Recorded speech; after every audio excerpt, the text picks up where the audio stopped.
Baik, saya ingin katakan bahwa masyarakat memiliki perwakilan, masyarakat memiliki pemerintahan, masyarakat memiliki organisasi-organisasi yang siap membela mereka, masyarakat memiliki mahasiswa, para pemuda yang juga siap untuk menyampaikan aspirasi mereka. Kita harus melihat perbedaan perspektif ini tidak sebagai sebuah perbedaan yang menyebabkan kita perpecahan. Saya pernah mendengar dan mendapatkan ibrah dari cerita tentang 4 orang buta yang diminta untuk menjelaskan bagaimana gambaran seekor gajah. Orang buta pertama menyatakan bahwa gajah adalah lebar dan lembut karena dia memegang kupingnya gajah, jadi lebar dan lembut. Orang buta kedua mengatakan gajah itu berbulu kecil dan panjang karena orang buta kedua memegang ekornya.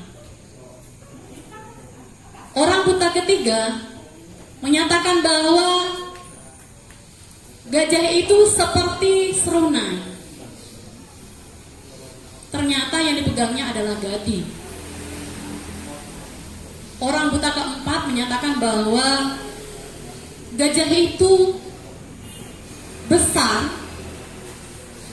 dan tidak berbentuk karena dia hanya memegang badannya. Artinya bahwa semua orang buta ini benar, tetapi tidak benar yang sebenar-benarnya. Karena keterbatasan pemikiran, keterbatasan jangkauan, keterbatasan latar belakang yang membatasi kita untuk bisa melihat persoalan itu sampai sedalam apa, sampai seperti apa. Karena kita berdiri di posisi yang berbeda. Oleh karena itu, dengan adanya kenaikan BBM, itu menyebabkan banyak kericuhan, sehingga memerlukan perspektif yang berbeda dari semua stakeholder supaya memahami kenapa BBM harus naik. Apakah BBM harganya naik atau justru subsidinya yang turun? Kenapa harus dilakukan? Kemudian apa yang menjadi tanggapan bagi seorang legislatif yang mewakili suara-suara rakyat, mewakili suara-suara konstituennya mengenai kenaikan BBM yang kalau kita tarik secara tanda petik bahwa itu tidak berpihak kepada masyarakat. Saya persilakan kepada Pak Dempo untuk memberikan tanggapannya.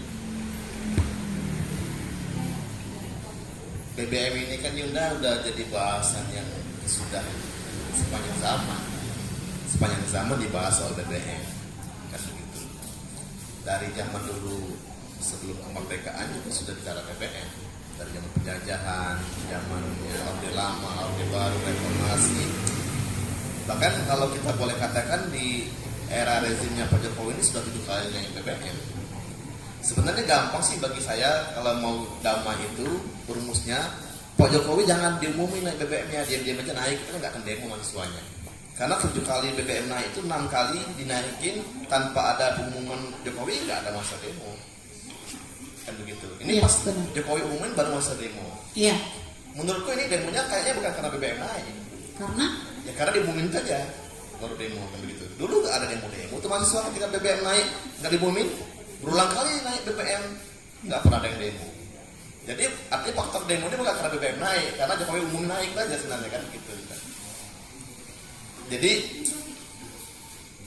akhir-akhir ini banyak rusuh mahasiswa demo misalnya setiap kampus, setiap daerah. Saya lihat ini bukan karena tadi ya, bukan karena kenaikan BBM, tapi karena Pak Jokowi umumkan BBM naik. Ini kan hal berbeda kan? Kalau demonya karena BBM naik, mestinya dari dulu udah demo. Betul. Karena udah 7 kali BBM naik. Betul. 2016, 2017, 2018, bahkan 2022 ini 3 kali naik BBM. Betul. Nggak ada demo-demo orang, bahkan nggak ada yang bahas. Hanya pas yang terakhir kemarin Jokowi ngumumin tengah hari bolong baru orang demo kan gitu kan. Artinya demonya ini kan ya kami diumumin gitu kan. Ya salahnya Pak Jokowi apa diumumin gitu aja kan. Nah mungkin mahasiswa dulu kalau nggak diumumin santai lah ya kan, tetap mampu juga kan. Oh, jadi menurut Pak Depo bahwa karena ini diviralkan menjadi ada respon. Ya gini artinya, ini kan mahasiswa jadi malu kalau nggak demo, karena diumumin gitu kan. Jadi aktivis-aktivis, para pengamat ekonomi, pengamat politik, alumni aktivis juga, kalau nggak respon kayaknya aku disalahin gitu kan. Itu pun juga ada mahasiswa kalau nggak respon, nggak bikin aksi akan disalahin masyarakat karena ada pengumuman. Mesti kalau memang ini soal pro rakyat, soal membela kenapa BBM naik, nggak mesti diumumin demonya aja gitu kan. Saya bahkan berulang kali ngomongin masalah ke demo, nggak juga ada demo gitu kan. Sekarang nggak dikomponen, tidak ada pengumuman demo gitu kan. Artinya ini reaksi karena isu saja, bukan karena BBM naik gitu kan. Dan saya yakin nanti ini, saya agak ragu kalau konsisten demonya. Agak ragu kalau konsisten demonya. Ini udah mulai kendor kan? Udah mulai kendor. Artinya sebenarnya mahasiswa itu juga betah-betah saja dengan BBM naik, nggak ada masalah bagi mereka BBM naik. Karena mahasiswa demo ini bukan karena harga naik, tapi karena ada pengumuman harga naik. Oh gitu. Lalu bagaimana dengan kondisi masyarakat? Kalau seandainya BBM naik, tentu kan tidak ada multiplier effect gitu, bahwa sektor transportasi, sektor swasta itu tentu akan berpengaruh. Lalu apakah dari legislatif tidak ada pengawalan terhadap itu? Apakah kita menyerahkan ini harus ada demo dari mahasiswa baru nih legislatif nih pokoknya nggak boleh gitu? Apakah legislatif nggak bisa bicara gitu loh? Apakah legislatif tidak bisa menahan itu gitu loh? Sehingga harus mahasiswanya gitu loh. Kalau nggak bicara harus di DPR. Karena DPR itu kan Dewan Perwakilan Rakyat, parlemen. Parlemen itu katanya kata parle. Parle itu kata Latin artinya apa? Bicara. Kalau parlemen nggak bicara ya jangan jadi dewan dan stop saja kan begitu kan. Kalau jadi dewan ya mesti bicara. Bicara itu sebelum dibahas, sebelum diumumin harus dibahas duluan. Saya mengatakan dari awal bahwa begini. BBM naik ini sebenarnya ada dua ya. Harganya memang ditinggikan dan subsidi dicabut. Ini dua poin. Karena saya yakin betul tidak ada dari publik ini yang tahu berapa sebenarnya harga BBM kecuali Pertamina dan Presiden. Ya. Kita nggak tahu dikatakan BBM naik, apa subsidi cabut. Menurutku mungkin saja sebenarnya harga BBM itu real cuma Rp500 sebenarnya realnya harga itu.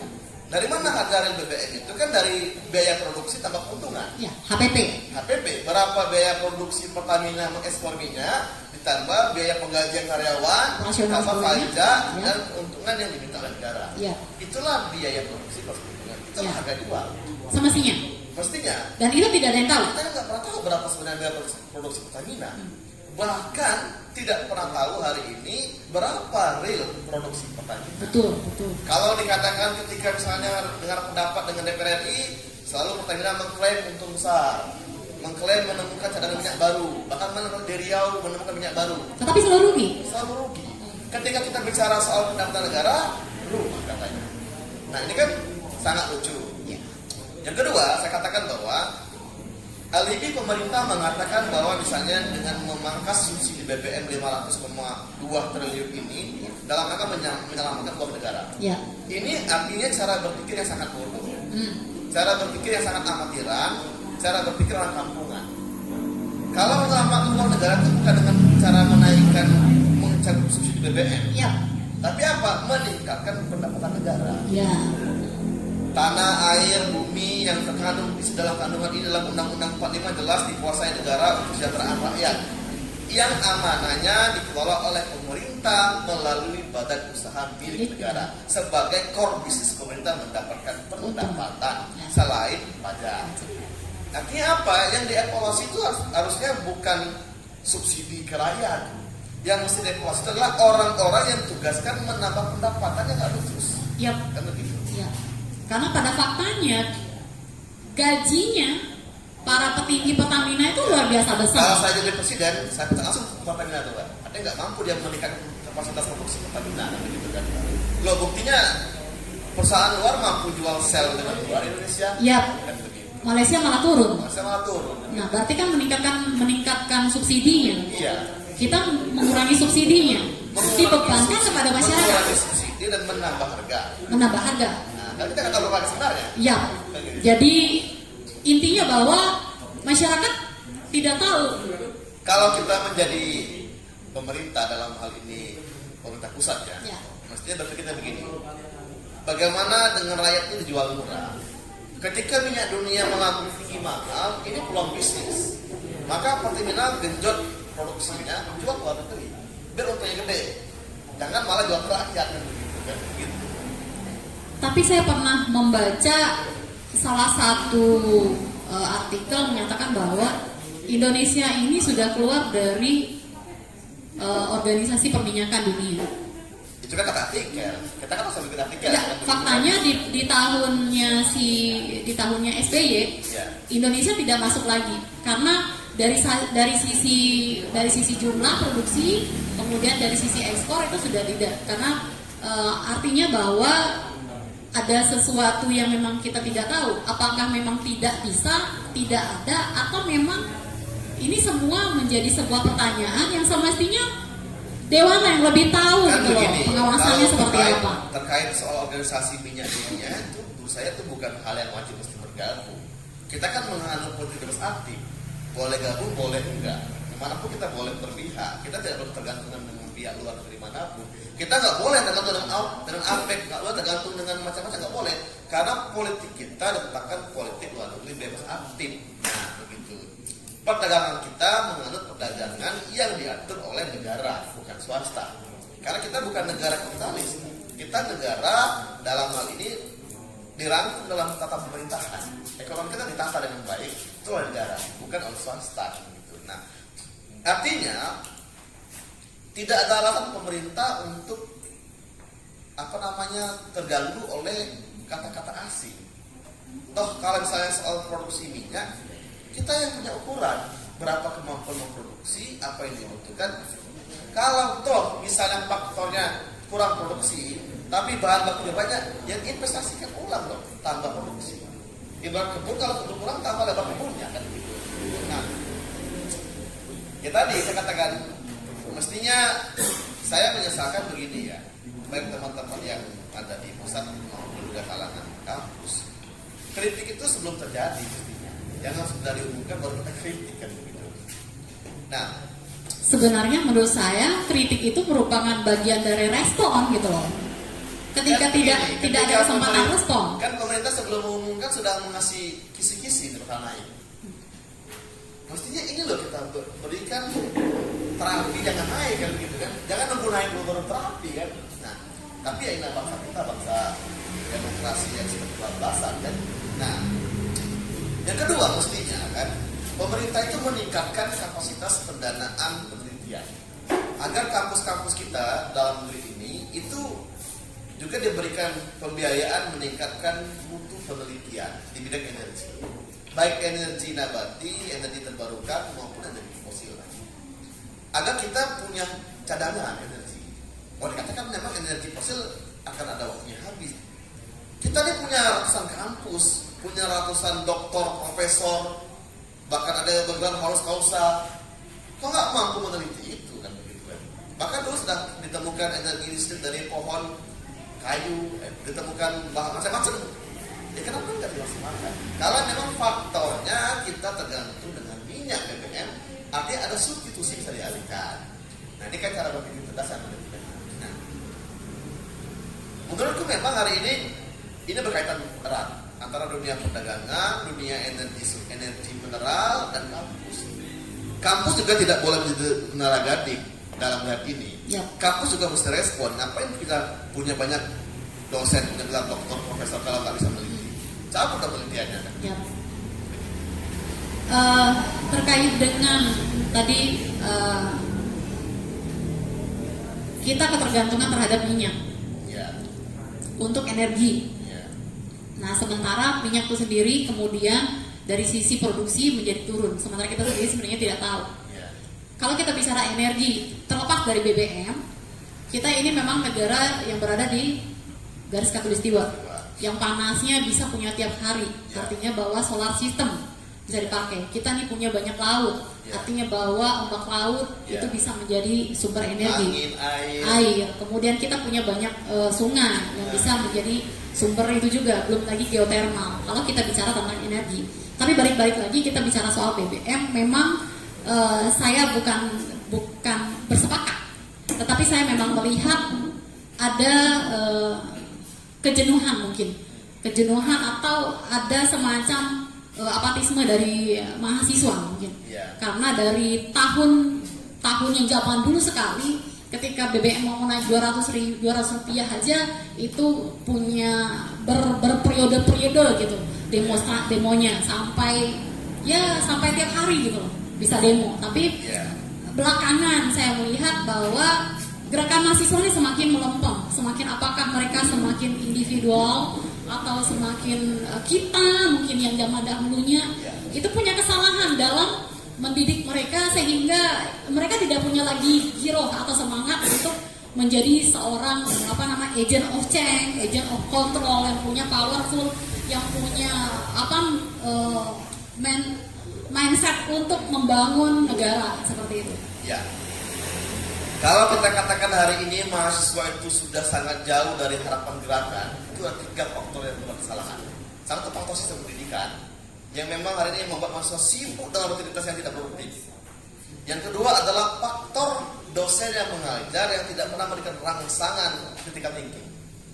Nah, hanya pada rutinitas belajar. Yang ketiga, salah seniornya yang ngajarin. Mungkin seniornya udah pada kampus, sibuk dengan kekuasaannya kan begitu kan. Begitu, Pak. Yang KPU sibuk KPU, dengan sibuk dengan dewanya yang mungkin sudah jadi kepala daerah, lupa mengkader adik-adik di kampus kan begitu kan. Betul. Karena dia pikir kalau dikader bahaya demoin dia kan begitu kan. Artinya makanya bahwa, itu alumni gitu mesti demoin juga kan begitu kan. Iya, artinya bahwa ada faktor-faktor yang memang sistem pendidikan kita yang nomor sibuk. Yang kedua memang kualitas SDM dosen yang tidak mengasah ketika tinggi mahasiswa kritis. Yang ketiga kesalahan alumninya yang tidak mengkader dengan baik. Tidak memberikan fasilitasi baik kepada adik-adik untuk bisa berkembang dengan tidak menularkan semangat itu. Iya, begitu. Balik kita BBM ya, Pak Denko. Saya tertarik bahwa kenaikan BBM ini tentunya pemerintah punya pertimbangan, menurut saya kan. Pertimbangan bahwa tidak ada cara lain untuk meningkatkan. Sorry Mbak, kalimat tidak ada cara lain itu adalah kalimat orang putus asa. Enggak, maksud saya begini. Ketika pemerintah mengambil itu, artinya bahwa ini adalah salah satu prioritas, satu-satunya prioritas, artinya ini yang paling tepat dilakukan untuk meningkatkan pendapatan, sehingga mengurangi beban negara dengan mengurangi subsidi itu sendiri, sehingga beban itu dibalikan kepada masyarakat. Tetapi menurut saya, prediksi saya nih, tapi saya tidak tahu juga karena kan saya bukan di pihak pemerintah, saya bukan pihaknya legislatif. Kita hanya mencoba untuk menyampaikan bagaimana sih sudut pandang masing-masing, pengetahuan masing-masing. Mungkin tentunya dari yang Pak Dempo mungkin sering paripurna dan sebagainya. Tentunya di situ ada kebijakan-kebijakan yang membantu untuk mengurangi efek yang disebabkan oleh kenaikan BBM. Iya kan begini, pernah sampai BLT misalkan gitu. Kan pernah sampaikan bahwa dengan cabutnya subsidi BBM ini dalam rangka memberikan dampak produktif dan keadilan sosial kepada masyarakat yang layak mendapatkan dana hasil dari keuntungan BBM. Itu kata pemerintah.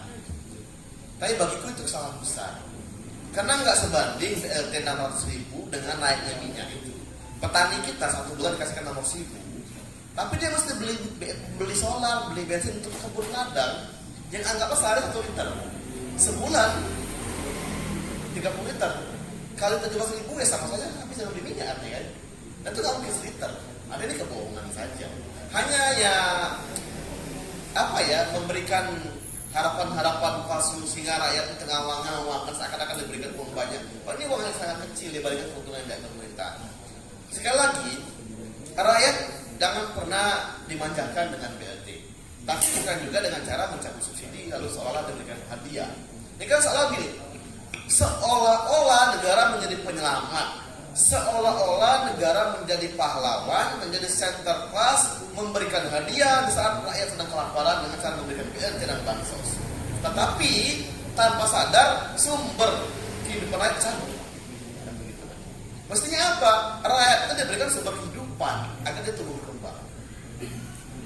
Saya menangkap bahwa pemerintah memberikan bantuan seolah-olah menjadi penyelamat, padahal sebenarnya penderitaan itu disebabkan oleh pemerintah. Iya, dia sedang mencari akses kehidupan, membuat rakyat ketergantungan dengan pemerintah, sehingga nanti titik tolaknya adalah rakyat miskin menjadi objek saat pemilu dan pilkada.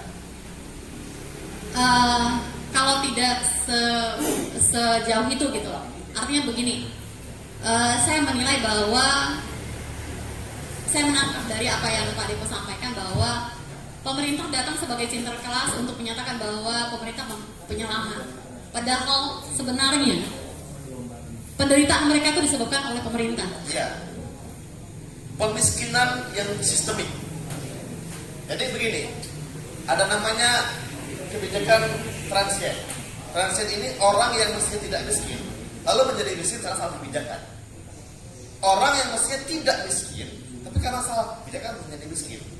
Sangat jarang orang miskin menjadi kaya karena salah kebijakan, jarang ya. Saya belum menemukan rumus orang yang belum kaya menjadi kaya karena kebijakan.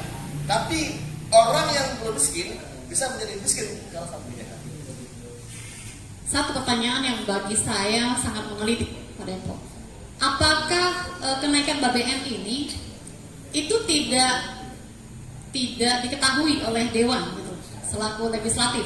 Semestinya kalau Dewan lebih tahu awal, Dewan harusnya lebih protek terhadap itu gitu loh. Ini bahaya masyarakat rakyat yang menjadi. Kalau saya jauh-jauh hari sampaikan kebijakan mahasiswa, tetap saya bilang kan, kan begini, lembaga DPR ini kan lembaga politik, dia tidak bisa satu orang itu menentukan sikap. Dia sifatnya politik kolegial. Misal begini, parlemen kita DPR itu 546 orang. Tuh.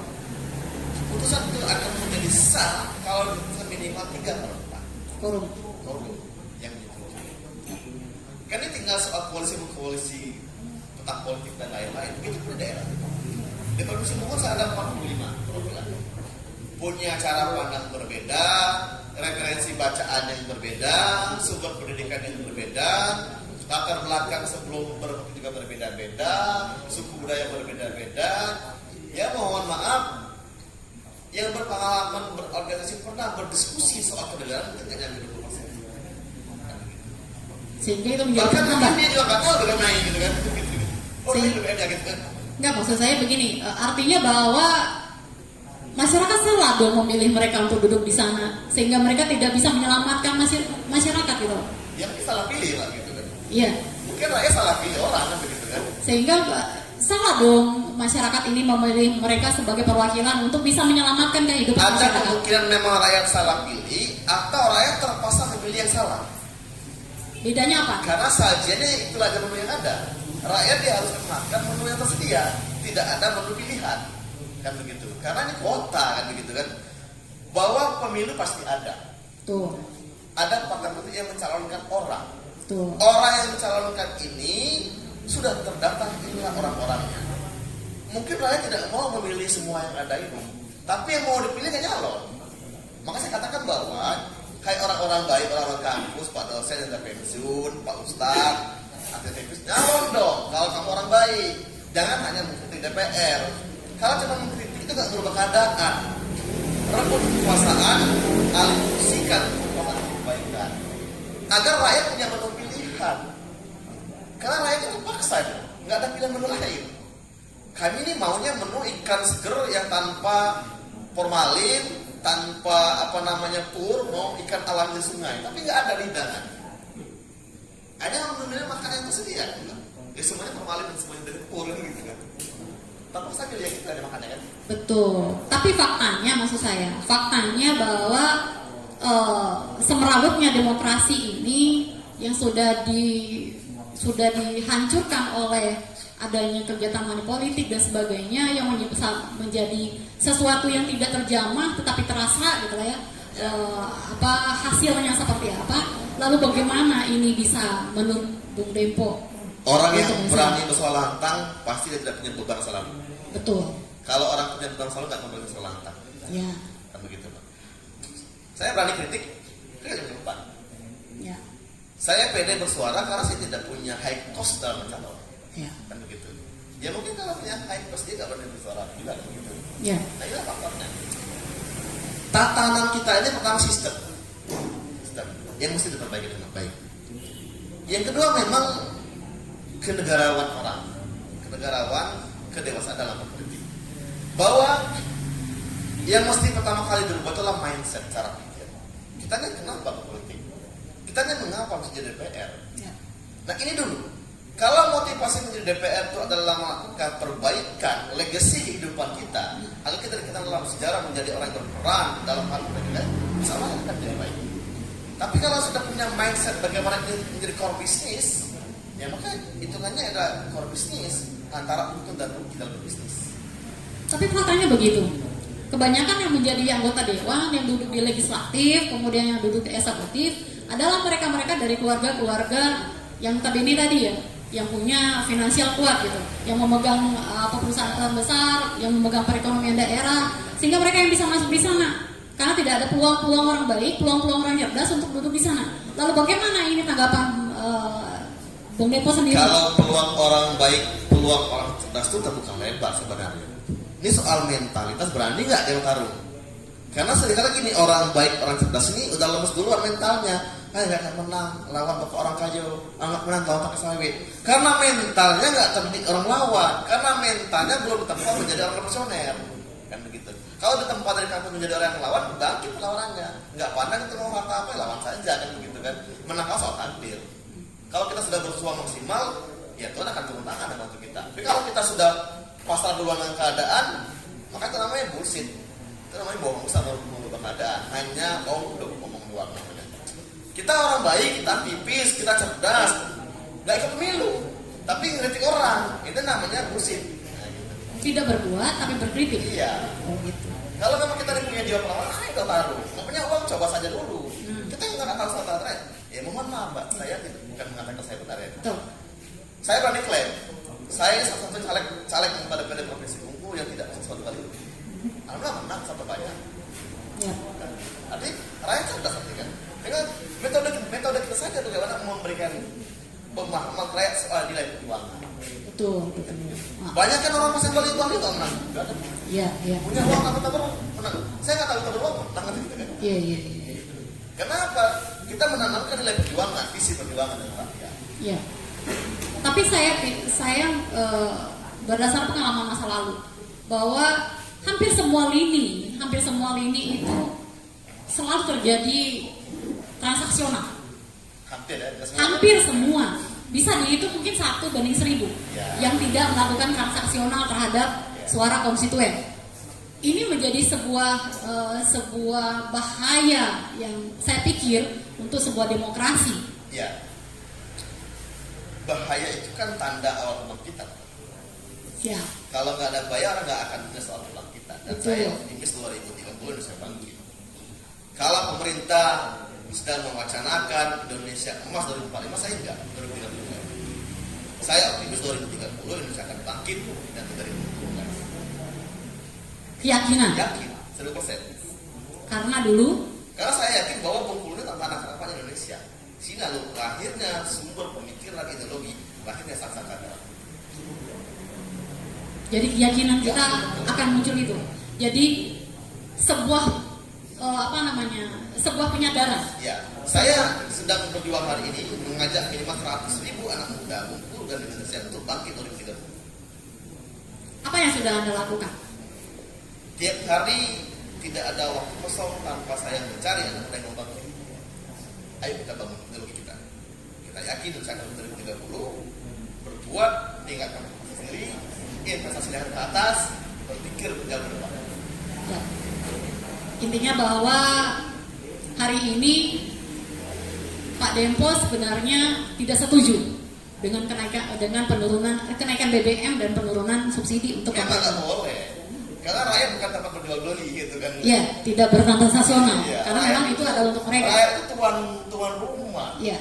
Raja negeri ini, orang tua kita, rakyat. Tapi faktanya Ya karena anak negerinya itu sudah salah memilih penguasa. kuat pada ibu pertiwinya gitu kan. Gitu. Makanya sih ya kalau tidak bisa perbaiki pelan-pelan ya revolusi kan, itu aja kan gampang kan. Tinggal pelaku gerakan ini mesti terdidik dengan baik secara kualitas pikiran, kekuatan fisik, dan kekuatan iman dalam hatinya agar dia mampu bertahan dalam keadaan apapun. Jangan sampai para pejuang itu sudah fisiknya capek, sering bangun kesiangan, begadang, kebanyakan diskusi nggak jadi demo, otaknya cuma setengah-setengah, baca buku cuma 2 halaman sepintar, iman nggak kuat dan godaan-godaan. Karakter pejuang itu masih sering baca buku cerdas, berdiskusi, punya mental berani berjuang dan visi yang kuat. Berani bicara. Visi yang kuat itu berapapun jam berapapun tidurnya terbangun pagi. Ya. Gitu. Karena sering kritik ada di kita Pak ya. Siap.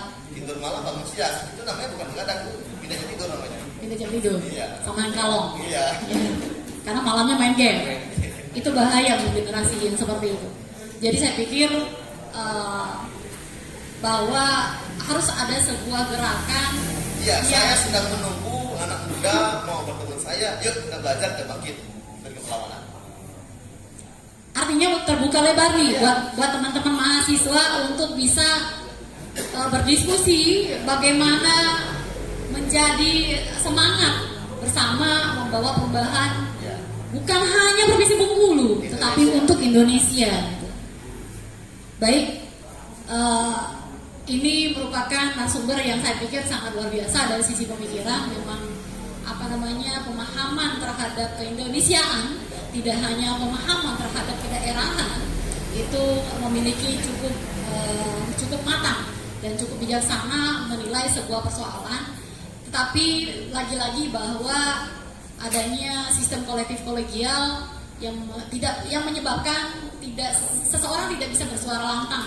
Ya, karena itu Pak, saya menanti anak muda yang siap tahun 2024 menuju anggota DPR, saya siap hati. Saya siap hati bagaimana punya mental tarung. Karena saya memimpikan bagaimana nanti dari 45 DPR itu minimal setengah anak muda. Oke, itu diingat oleh mahasiswa-mahasiswa bahwa ketika Anda ingin berubah, ketika Anda ingin punya mentor yang memberikan semangat bagaimana melihat negeri ini, bagaimana membangun negeri ini, itu perlu ada mentor, perlu ada orang yang memahami betul bagaimana berjuang. Saya sedang bingi dari cara menata mindset sampai pada berjuang, pertarungan, berkompetisi dan menang. Harus menang. Oke, terima kasih Pak Dempo. Semoga Anda bisa menularkan semangat itu, menularkan pemahaman itu, perspektif yang universal. Kita penting untuk tahu bahwa kita tidak boleh merasa benar sendiri. Sehingga saya menghadirkan tidak hanya teman-teman mahasiswa, ibu-ibu juga, dari nanti insya Allah ada eksekutifnya juga gitu, dari pro kontra, dari kenaikan BBM itu sendiri. Ya, sehingga nanti ini ada bagian-bagiannya, sehingga nanti terakhir kita akan ketemu bahwa bagaimana sih semua pihak untuk memandang seperti ini. Apakah sefrekuensinya? Ya. Atau hanya parsial?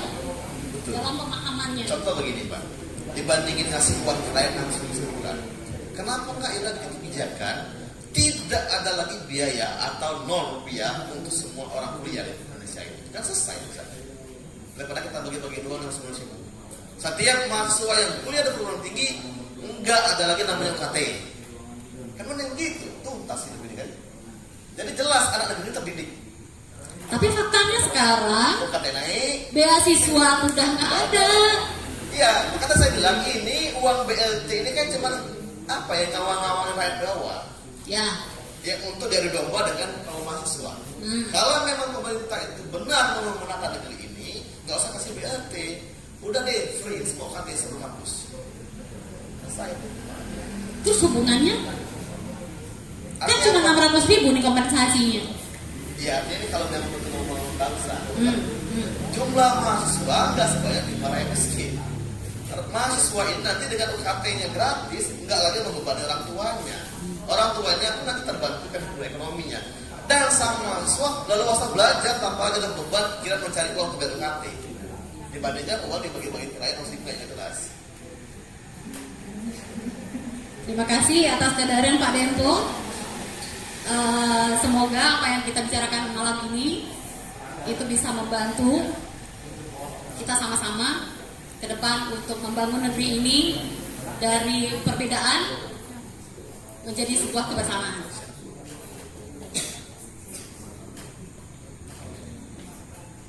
Saya ingin katakan bahwa